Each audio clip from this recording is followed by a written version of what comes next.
Swayam Prabha. Digital India. Educated India.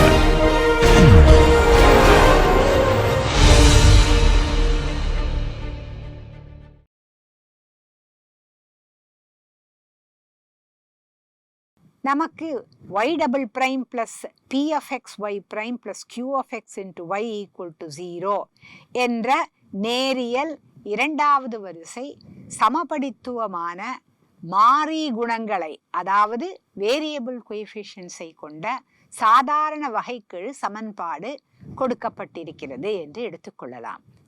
இப்பொழுது நாம் ஒரு வினாவை முன்வைக்கிறோம். அதாவது f of x, g of x என்ற இரண்டு செயல்பாடுகளை உபயோகப்படுத்தி இந்த டிஃபரன்ஷியல் ஈக்குவேஷன் ஒன்றை பின்வருமாறு எழுத முடியுமா என்று பார்க்கலாம்.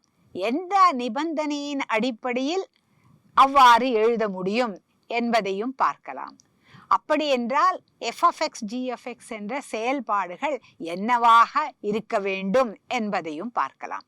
இந்த மூன்று வினாக்களிற்கும் விடை என்ன என்பதை இப்பொழுது தெரிந்து கொள்ளலாம். f of x என்பது இந்த டிஃபரன்ஷியல் ஈக்குவேஷனை மல்டிப்ளை செய்கிறது. அதனால் f of x into y double prime plus f of x p of x into y prime plus f of x q of x into y is equal to d by dx of f of x y prime plus g of x into y என்பதாக எழுத வேண்டும். அதுதான் முதல் வினா. f of x, g of x என்ற செயல்பாடுகளை உபயோகப்படுத்தி கொடுக்கப்பட்டுள்ள டிஃபரன்ஷியல் ஈக்குவேஷனை f of x y double prime plus f of x p of x y prime plus f of x q of x into y equal to d by dx of f of x y prime plus g of x into y என்று எழுத முடியுமா? அப்படி என்றால் f of x, g of x என்ன என்பதைத்தான் நாம் இப்பொழுது கண்டுபிடிக்க முயன்று கொண்டிருக்கிறோம். அதனால் f of x into y double prime plus f of x p of x y prime plus f of x q of x into y is equal to வலது புறத்தில் இருப்பது என்ன என்று கண்டுபிடித்து எழுதுவோம். அப்பொழுது நமக்கு f of x into y double prime plus f prime of x into y prime plus g of x into y prime plus g prime of x into y என்று கிடைக்கும். இப்பொழுது y double prime என்று இரண்டு புறத்திலும் இருப்பதின் கெழுக்களை பார்த்தால் அது f of x என்பதாகவே இருக்கிறது. அடுத்ததாக y prime என்பதின் கெழு என்ன என்று பார்த்தால் இடது புறத்தில் அது f of x p of x என்று இருக்கிறது, வலது புறத்தில் அது f prime of x plus g of x என்று இருக்கிறது. எனவே f of x p of x is equal to f prime of x plus g of x என்று கிடைக்கிறது. மேலும் y இன் கோஎஃபிஷியன்ட்டை எடுத்துக்கொண்டு பார்த்தால் நமக்கு f of x q of x is equal to g prime x என்று கிடைக்கிறது. அதாவது f of x, g of x என்ற இரண்டு செயல்பாடுகள் இந்த இரண்டு சமன்பாடுகளையும் நிறைவு செய்தால் நம்மால் இவ்வாறு எழுத முடியும் என்பதாக நமக்கு கிடைக்கிறது. என்ன அது? f of x p of x is equal to f prime of x plus g of x என்று இருக்க வேண்டும். f of x q of x என்பது g prime of x ஆக இருக்க வேண்டும் என்பதாக தெரிகிறது. இந்த இரண்டிலிருந்தும் g of x I eliminate செய்வோம். அப்பொழுது g of x is equal to f of x p of x minus f prime x என்று வரும். இதை டிஃபரன்ஷியேட் செய்தால் நமக்கு g prime of x is equal to f of x p prime plus f into p prime of x minus f double prime x என்று கிடைக்கும். ஆனால் g prime x என்பது f of x q of x, அதை இங்கு உபயோகித்தால் நமக்கு f நிறைவு செய்யும் ஒரு டிஃபரன்ஷியல் ஈக்குவேஷன் கிடைக்கிறது. அது f double prime of x minus p of x into f prime of x plus f of x into minus p prime x plus q of x is equal to 0 என்ற இரண்டாவது வரிசை சமபடித்துவமான சாதாரண வகைக்கெழு சமன்பாடாக கிடைக்கிறது. இதன் கெழுக்கள் எல்லாம் நமக்கு தெரிந்தவை. ஏனென்றால் f prime x இன் கீழ் மைனஸ் p of x என்று இருக்கிறது. p of x கொடுக்கப்பட்டுள்ள டிஃபரன்ஷியல் ஈக்குவேஷனில் இருக்கிறது. அடுத்ததாக coefficient of f of x என்ன என்று பார்த்தால் அது minus p prime of x plus q of x என்று இருக்கிறது. அந்த இரண்டு செயல்பாடுகளும் கொடுக்கப்பட்டுள்ள டிஃபரன்ஷியல் ஈக்குவேஷனில் இருக்கின்றது. எனவே கொடுக்கப்பட்டுள்ள differential equation y double prime plus p of x y prime plus q of x into y equal to 0 என்றால் இந்த டிஃபரன்ஷியல் ஈக்குவேஷனை நம்மால் இங்கு கொடுக்கப்பட்டுள்ளது போல் எழுத வேண்டும் என்றால் அப்பொழுது f of x என்ற செயல்பாடு இந்த 2 என்று குறிப்பிடப்பட்டுள்ள இந்த சாதாரண வகைக்கெழு சமன்பாட்டை நிறைவு செய்ய வேண்டும் என்பதாக கிடைக்கிறது. இந்த சாதாரண வகைக்கெழு சமன்பாட்டை நாம் adjoint of the given differential equation என்று கூறுவோம். அதனால் ஒரு டிஃபரன்ஷியல் ஈக்குவேஷன் கொடுக்கப்பட்டால் அதனுடைய adjoint என்ன என்று பார்த்தால் அது f double prime of x minus p of x f prime of x plus f of x into minus p prime of x q of x is equal to 0 என்பதாக இருக்கும். இதைத்தான் நாம் adjoint of the given differential equation என்று சொல்வோம். அதாவது adjoint of the differential equation y double prime plus p of x y prime plus q of x into y equal to 0 என்பது f double prime plus p1 into f prime plus q1 into f equal to 0 என்பதாக இருக்கும். இதில் p1 என்பது minus p of x, q1 என்பது q minus p prime of x. இப்பொழுது இங்கு 2 என்று கொடுக்கப்பட்டுள்ள adjoint ஈக்குவேஷனின் adjoint என்ன என்று பார்க்கலாம். adjoint ஈக்குவேஷன் எவ்வாறு இருக்கிறது? f double prime plus p1 f prime plus q1 f equal to 0 என்பதாக இருக்கிறது. இதனுடைய adjoint எவ்வாறு இருக்கும்? நமக்கு தெரியும். அதனுடைய adjoint என்பது phi double prime plus p2 into phi prime plus q2 into phi equal to 0 என்பதாக இருக்கும். அதில் p2 என்பது minus p1, q2 என்பது q1 minus p1 prime என்பதாக இருக்கும் என்று தெரியும். அதைத்தான் இப்பொழுது நாம் கண்டுபிடித்தோம். ஆனால் p2 q2 என்பவற்றை நாம் pq என்பதன் மூலம் எழுத முடியும். ஏனெனில் p2 is equal to minus p1. ஆனால் p1 is minus p. அதனால் p2 is equal to p என்று கிடைக்கிறது. q2 is q1 minus p1 prime. q1 என்பது q minus p prime minus p1 prime என்பது minus p prime.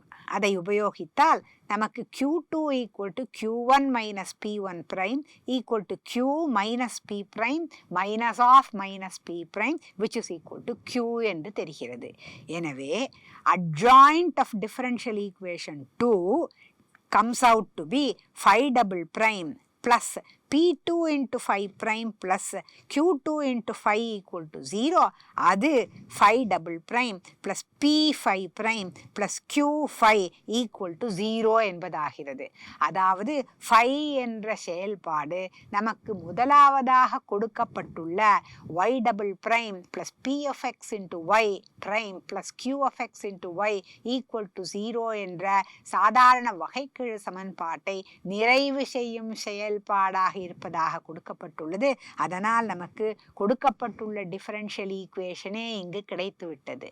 எப்படி கிடைத்தது? முதலில் கொடுக்கப்பட்டுள்ள டிஃபரன்ஷியல் ஈக்குவேஷனை எடுத்துக்கொண்டு அதன் adjoint என்ன என்று பார்த்தோம். பின்னர் இந்த adjoint டிஃபரன்ஷியல் ஈக்குவேஷனின் adjoint என்ன என்று பார்த்தோம். அது கொடுக்கப்பட்டுள்ள டிஃபரன்ஷியல் ஈக்குவேஷனாகவே நமக்கு கிடைத்து விட்டது. அதனால் adjoint of the given equation is the original equation என்பதாக கிடைக்கிறது. இதனால் நாம் டிஃபரன்ஷியல் ஈக்குவேஷனை செல்ஃப் adjoint டிஃபரன்ஷியல் ஈக்குவேஷன் என்று குறிப்பிடுகிறோம். இதை வைத்துக்கொண்டு இப்பொழுது நாம் கீழே கொடுக்கப்பட்டுள்ள வினாவிற்கு விடை கிடைக்கிறதா என்று பார்க்கலாம். எப்பொழுது ஒரு linear second order homogeneous differential equation அதனுடைய adjoint ஆகவே இருக்கும் என்பதுதான் அந்த கேள்வி. அதாவது செல்ஃப் அட்ஜாயிண்டாக அது எப்பொழுது இருக்கும் என்பதுதான் கேள்வி. நமக்கு y double prime plus P of X into Y prime plus Q of X into Y equal to 0 என்பதில் பி ஆஃப் எக்ஸ் என்பது 0வாக இருந்தால் அது y double prime plus Q of X into Y equal to 0 என்பதாகும். அது self adjoint differential equation. அது ஒரு trivial நிகழ்வு. நமக்கு கொடுக்கப்பட்டுள்ள டிஃபரன்ஷியல் ஈக்குவேஷனில் y பிரைம் டேர்ம் இல்லை என்றால் அது y double prime plus Q of X into Y equal to 0 என்பதாக இருந்தால் அது செல்ஃப் அட்ஜாயிண்ட் டிஃபரன்ஷியல் ஈக்குவேஷன் என்பது தெரிகிறது. கொடுக்கப்பட்டுள்ள differential equation f of x into y double prime plus f of x into p of x y prime plus f of x into q of x into y equal to 0 என்று இருந்தால் இதை பற்றி என்ன கூற முடியும்? இது எப்பொழுது self adjoint டிஃபரன்ஷியலாக இருக்கும்? f of x என்பது என்ன என்ற வினாக்களுக்கு தான் நான் இப்பொழுது விடை கண்டுபிடிக்க வேண்டும். அந்த விடையை கண்டுபிடிப்பதற்கு இந்த டிஃபரன்ஷியல் ஈக்குவேஷனை phi என்ற செயல்பாட்டால் பெருக்கலாம். அப்பொழுது நமக்கு phi f y double prime plus phi f p y prime plus phi f q y equal to d by dx of phi f y prime plus psi of x into y என்பதை அது நிறைவேற்ற வேண்டும். அப்பொழுதுதான் அந்த phi of x என்ற செயல்பாடு எந்த differential ஈக்குவேஷனை நிறைவு செய்கிறது என்பது நமக்கு கிடைக்கும். அதனால் phi f y double prime plus phi f p into y prime plus phi f q into y equal to d by dx of phi f y prime plus psi of x into y என்பது நிறைவேற வேண்டும் என்றால் phi of x என்ற செயல்பாடு எந்த differential ஈக்குவேஷனை நிறைவு செய்ய வேண்டும் என்பதைத்தான் நாம் இப்பொழுது கண்டுபிடிக்க வேண்டும். அதனால் நமக்கு d by dx of phi f y prime plus psi of x into y என்பது என்ன ஆகிறது என்பதை பார்ப்போம். அது phi f y double prime plus phi prime into f into y prime plus phi f prime into y prime plus psi prime into y plus psi into y prime என்பதாகும். இப்பொழுது இரண்டு பக்கத்திலும் y double prime y prime y என்பதின் கெழுக்களை சமப்படுத்தி compare செய்யலாம். அப்பொழுது நமக்கு phi f p என்று coefficient of y prime கிடைக்கும். வலது கைப்புறத்தில் கோஎஃபிஷியன்ட் ஆஃப் y prime என்பது phi prime f plus phi f prime plus psi of x என்று கிடைக்கிறது. அதுதான் d by dx of phi f plus psi of x. y phi prime f plus phi f prime என்பதை நாம் d by dx of phi f என்று எழுதலாம். plus psi of x என்பது இங்கு எழுதப்பட்டிருக்கிறது. எனவே coefficient of y prime என்பதை இடதுபுறத்திலிருந்தும் வலதுபுறத்திலிருந்தும் எடுத்துக்கொண்டு ஈக்குவேட் செய்தால் நமக்கு phi f p என்பது d by dx of phi f plus psi of x என்று வருகிறது. மற்றும் கோஎஃபிஷியன்ட் ஆஃப் y எடுத்துக்கொண்டு பார்த்தால் அது phi f q equal to psi prime என்பதாக கிடைக்கிறது.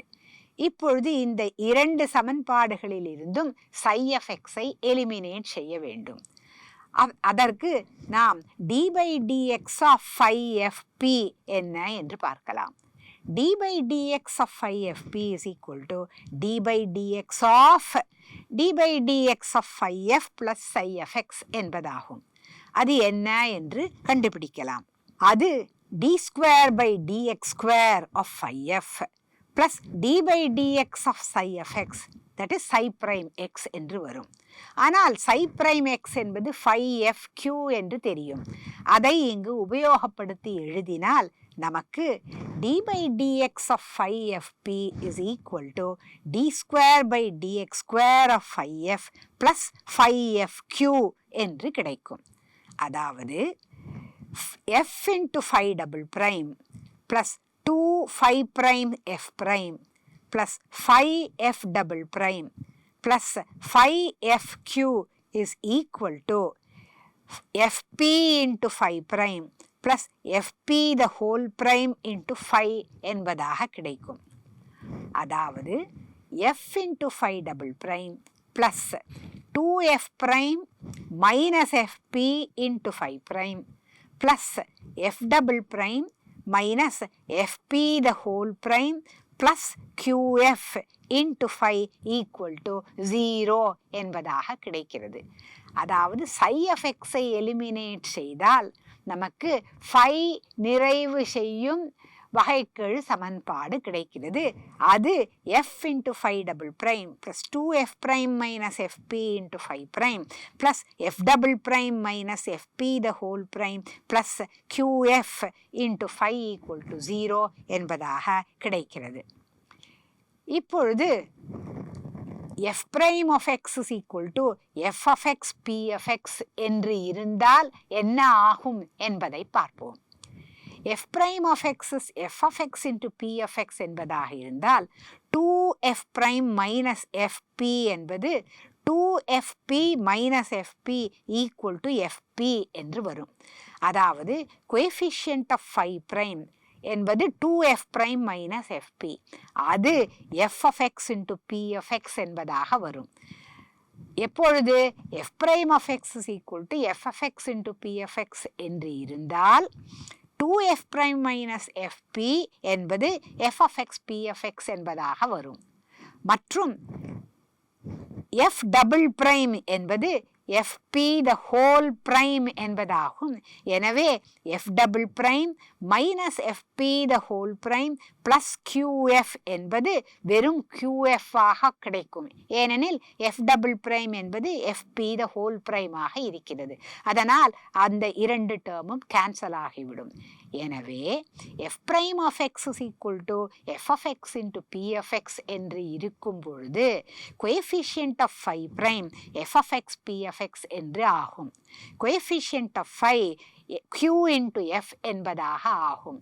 எனவே f prime of x p of x into f of x என்று இருக்கும் பொழுது நமக்கு இந்த டிஃபரன்ஷியல் ஈக்குவேஷன் ஸ்டார் என்பது f into phi double prime plus fp into phi prime plus qf into phi equal to 0 என்பதாகவே கிடைத்துவிட்டது.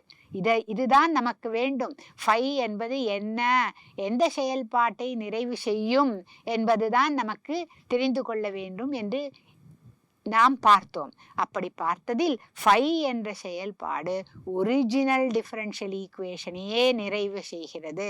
அதாவது fi double prime plus fp into phi prime plus qf into phi equal to 0 என்ற original differential ஈக்குவேஷனையே நிறைவு செய்கிறது. எப்பொழுது f prime of x is equal to f of x into p of x என்று இருக்கும் பொழுது phi என்ற செயல்பாடு original differential ஈக்குவேஷனை நிறைவு செய்கிறது. அப்பொழுது நம்மால் ஒரிஜினல் டிஃபரன்ஷியல் ஈக்குவேஷனை phi ஆல் பெருக்கின பிறகு d by dx of phi f y prime plus psi of x into y என்பதாக எழுத முடியும்.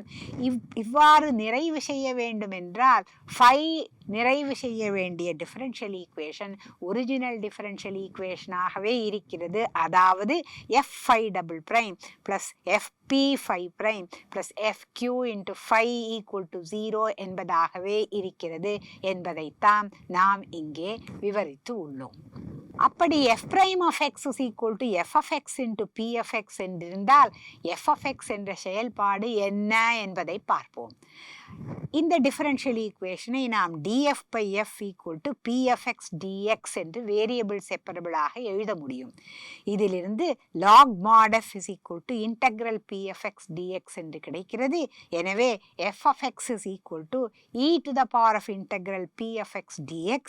எனவே கொடுக்கப்பட்டுள்ள differential equation y double prime plus p of x y prime plus q of x into y equal to 0 என்பதாக இருந்தால் அந்த differential ஈக்குவேஷனை self adjoint ஃபார்மில் எழுதுவதற்கு நாம் f of x is equal to e to the power of integral p of x dx என்ற செயல்பாட்டால் பெருக்க வேண்டும். அப்படி பெருக்கினால் நமக்கு கொடுக்கப்பட்டுள்ள டிஃபரன்ஷியல் ஈக்குவேஷனின் செல்ஃப் அட்ஜாயிண்ட் ஃபார்ம் கிடைக்கும் என்பதைத்தான் நாம் இவ்வாறு விளக்கியுள்ளோம். அதாவது செல்ஃப் அட்ஜாயிண்ட் டிஃபரன்ஷியல் ஈக்குவேஷனின் அமைப்பு என்பது D by DX of F of X into Y prime plus R F X into Y equal to 0 என்பதாக இருக்கும். விதிமுறை என்ன என்று பார்க்கலாம். கொடுக்கப்பட்டுள்ள டிஃபரன்ஷியல் ஈக்குவேஷன் செல்ஃப் அட்ஜாயிண்டாக உள்ளதா என்று கண்டுபிடிக்க வேண்டும் என்றால் நாம் அதில் உள்ள கோஎஃபிஷியன்ட் ஆஃப் y பிரைம் அதாவது p of x is equal to derivative of the coefficient of y double prime ஆக இருக்கிறதா என்று பார்க்க வேண்டும். ஏனெனில் டிஃபரன்ஷியல் ஈக்குவேஷனை எஃப் ஆஃப் எக்ஸ் ஆல் பெருக்கின பிறகு நம்மால் அதை D by DX of F of X Y prime என்றும் எழுத முடியும். d by dx of f of x y prime என்பது f of x y double prime plus f prime of x into y prime of x. இதில் coefficient of y prime என்பது f prime of x ஆக இருக்கிறது. அது என்ன? derivative of the coefficient of y double prime. coefficient of y double prime என்ன? f of x என்பதாக இருக்கிறது. அதனுடைய derivative f prime. அதுதான் coefficient of y prime ஆக இருக்கிறது. எனவே விதிமுறை என்ன என்று பார்த்தால் கொடுக்கப்பட்டுள்ள differential equation self adjoint differential equation ஆக உள்ளதா என்று பார்க்க வேண்டும் என்றால் நாம் coefficient of y prime equal to derivative of the coefficient of y double prime ஆக இருக்கிறதா என்று பார்க்க வேண்டும். அப்படி இருந்தால் கொடுக்கப்பட்டுள்ள differential equation self adjoint ஃபார்மில் இருக்கிறது. அதனால் அது self adjoint differential equation என்று கூறலாம். அப்படி இல்லை என்றால் அதை செல்ஃப் அட்ஜாயிண்ட் ஃபார்மில் எழுத வேண்டும் என்றால் டிஃபரன்ஷியல் ஈக்குவேஷனை முதலில் ஸ்டாண்டர்ட் ஃபார்மில் எழுதி கொண்டு கோஎஃபிஷியன்ட் ஆஃப் ஒய் பிரைம் என்பதை p of x என்று குறிப்பிட்டு டிஃபரன்ஷியல் ஈக்குவேஷனை e to the power of integral p of x dx all பெருக்கினால் நமக்கு கிடைக்கும் அமைப்பு செல்ஃப் அட்ஜாயிண்ட் டிஃபரன்ஷியல் ஈக்குவேஷன் ஃபார்மில் உள்ள ஒரு டிஃபரன்ஷியல் ஈக்குவேஷனாக கிடைக்கும். இதுதான் விதிமுறை. இவ்வாறு செல்ஃப் அட்ஜாயிண்ட் டிஃபரன்ஷியல் ஈக்குவேஷன்ஸ்களை அல்லது செல்ஃப் அட்ஜாயிண்ட் ஆபரேட்டர்களை உள்ளடக்கிய பவுண்டரி வேல்யூ ப்ராப்ளமை நாம் ஸ்டர்ம் லியோவில்லி ப்ராப்ளம் அல்லது எஸ்எல் ப்ராப்ளம் என்று குறிப்பிடுவோம். இப்பொழுது ஒரு உதாரணத்தை எடுத்துக்கொண்டு புரிந்து கொள்ளலாம். நமக்கு கொடுக்கப்பட்டுள்ள நேரியல் இரண்டாவது வரிசை வகைக்கெழு சமன்பாடு x square y double prime plus xy prime plus 2y equal to 0 x not equal to 0.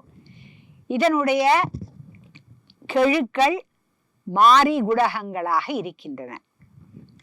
இப்பொழுது இதை ஸ்டாண்டர்ட் ஃபார்மில் எடுத்துக்கொண்டால் அது y double prime plus 1 by x y prime plus 2 by x square y equal to 0 என்று வரும். எனவே p of x is equal to 1 by x, q of x is equal to 2 by x square. கொடுக்கப்பட்டுள்ள differential equation நிச்சயமாக self adjoint ஃபார்மில் இல்லை. ஏனில் coefficient of y double prime என்பது x square, அதனுடைய டெரிவேட்டிவ் 2x, அது கோஎஃபிஷியன்ட் ஆஃப் y prime ஆக இல்லை. அதனால் கொடுக்கப்பட்டுள்ள டிஃபரன்ஷியல் ஈக்குவேஷன் செல்ஃப் அட்ஜாயிண்ட் ஃபார்மில் இல்லை. அதை நாம் இப்பொழுது செல்ஃப் அட்ஜாயிண்ட் ஃபார்மில் கொண்டு வரப்போகிறோம். அதனால்தான் p of x என்ன என்று கண்டுபிடித்து e to the power of integral p of x என்பது x என்று கண்டுபிடித்திருக்கிறோம். அதனால் இப்பொழுது டிஃபரன்ஷியல் ஈக்குவேஷனை x ஆல் மல்டிப்ளை செய்யலாம். அப்பொழுது நமக்கு xy double prime plus y prime plus 2 by x into y equal to 0 என்று கிடைக்கும். அதனால் முதலில் இருக்கும் இரண்டு டேர்ம்களையும் நம்மால் d by dx of x into y prime என்று எழுத முடியும். ஏன்? d by dx of x y prime என்பது x y double prime, அதுதான் முதல் term, plus y prime into derivative of x, that is 1, அதுதான் இரண்டாவது term, plus 2 by x into y equal to 0. அதாவது நாம் டிஃபரன்ஷியல் ஈக்குவேஷனை d by dx of f of x into y prime plus r of X into Y equal to 0 என்ற அமைப்பில் எழுதிவிட்டோம். இங்கு F of X is equal to X என்பதை கண்டுபிடித்தோம். அதுதான் e power integral P of X dx என்பதாக இருக்கிறது. எனவே கொடுக்கப்பட்டுள்ள டிஃபரன்ஷியல் ஈக்குவேஷனின் செல்ஃப் அட்ஜாயிண்ட் ஃபார்ம் என்ன என்று பார்த்தால் அது X Y prime the whole prime plus D by DX of Y equal to 0 என்பதாகும்.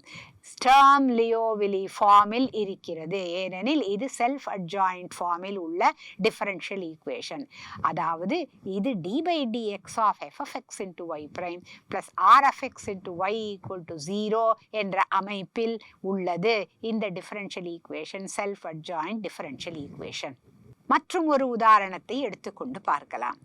அதாவது u double prime X plus 2u prime of X minus u of X plus lambda into X plus 1 the whole square E power minus 2x into u of X is equal to 0 என்பது கொடுக்கப்பட்டுள்ள boundary value problem.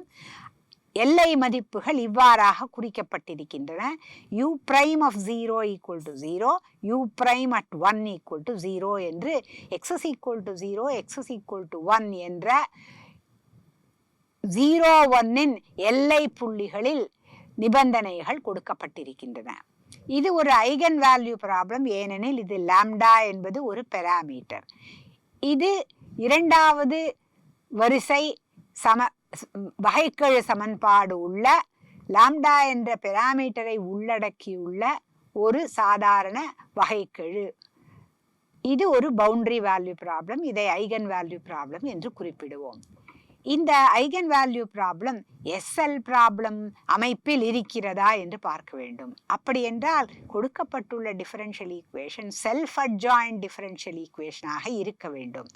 அப்படி இல்லை என்றால் self adjoint ஃபார்மில் கொண்டு வர வேண்டும். அதுதான் நமக்கு கொடுக்கப்பட்டுள்ள கணக்கு. இந்த டிஃபரன்ஷியல் ஈக்குவேஷன் செல்ஃப் அட்ஜாயிண்ட் ஃபார்மில் இருக்க வேண்டும் என்றால் u double prime plus 2u prime of X என்பதை pu prime the whole prime என்பதாக எழுத வேண்டும். ஆனால் pu prime the whole prime என்பது p into u double prime plus p prime into u prime. இப்பொழுது இதை கம்பேர் செய்தால் p of x is equal to 1 என்று வருகிறது, p prime is equal to 2 என்று வருகிறது. அது சாத்தியமான விஷயம் அல்ல. எனவே கொடுக்கப்பட்டுள்ள டிஃபரன்ஷியல் ஈக்குவேஷன் SL ஃபார்மில் இல்லை என்பது தெரிகிறது. அதனால் இதை SL ஃபார்மிற்கு மாற்ற வேண்டும். அப்படி என்றால் நாம் f of x என்ற செயல்பாட்டை எடுத்துக்கொண்டு f of x all differential ஈக்குவேஷனை பெருக்க வேண்டும். f of x என்பது e to the power of integral p of x dx. இங்கு p of x என்பது 2. எனவே e power integral p of x dx என்பது e power 2x என்று வரும். அதால் டிஃபரன்ஷியல் ஈக்குவேஷனை பெருக்கினால் நமக்கு e power 2x u double prime plus 2e power 2x u prime minus e power 2x u plus lambda into x plus 1 the whole square u equal to 0. அது 0, 1 என்ற இடைவெளியில் நிறைவு செய்யப்படுகிறது, வரையறுக்கப்பட்டிருக்கிறது என்பதாக ஆகும். இப்பொழுது முதல் 2 டேர்ம்களையும் எடுத்துக்கொண்டால் அதை e power 2x into u prime the whole prime என்பதாக எழுதலாம். ஏனெனில் அது e power 2x into u double prime plus 2e power 2x into u prime என்பதாக கிடைக்கும். அதுதான் அந்த 2 டேர்ம்கள் இந்த டிஃபரன்ஷியல் ஈக்குவேஷனில் இருப்பது. எனவே இப்பொழுது இந்த டிஃபரன்ஷியல் ஈக்குவேஷனை நம்மால் SL ஃபார்மில் எழுத முடிந்திருக்கிறது. 1 the whole square, லாம்டா என்பது பெராமீட்டர். எனவே இந்த பவுண்டரி வேல்யூ ப்ராப்ளம் நமக்கு எல்லை மதிப்புகளும் கொடுக்கப்பட்டிருந்தால் இந்த பவுண்டரி வேல்யூ ப்ராப்ளம் ஒரு ஐகன் வேல்யூ ப்ராப்ளம் ஆகும். அது 0, 1 என்ற இடைவெளியில் வரையறுக்கப்பட்டிருக்கிறது என்பது தெரிகிறது. இத்துடன் இந்த வகுப்பை முடித்து கொள்ளலாம். இந்த மாதிரி நமக்கு ஐகன் வேல்யூ ப்ராப்ளம் கொடுக்கப்பட்டிருந்தால் அதன் தீர்வுகளின் அமைப்பு என்ன, அவற்றை எப்படி தீர்மானிப்பது என்பதை பற்றியெல்லாம் அடுத்த வகுப்பில் தெரிந்து கொள்ளலாம்.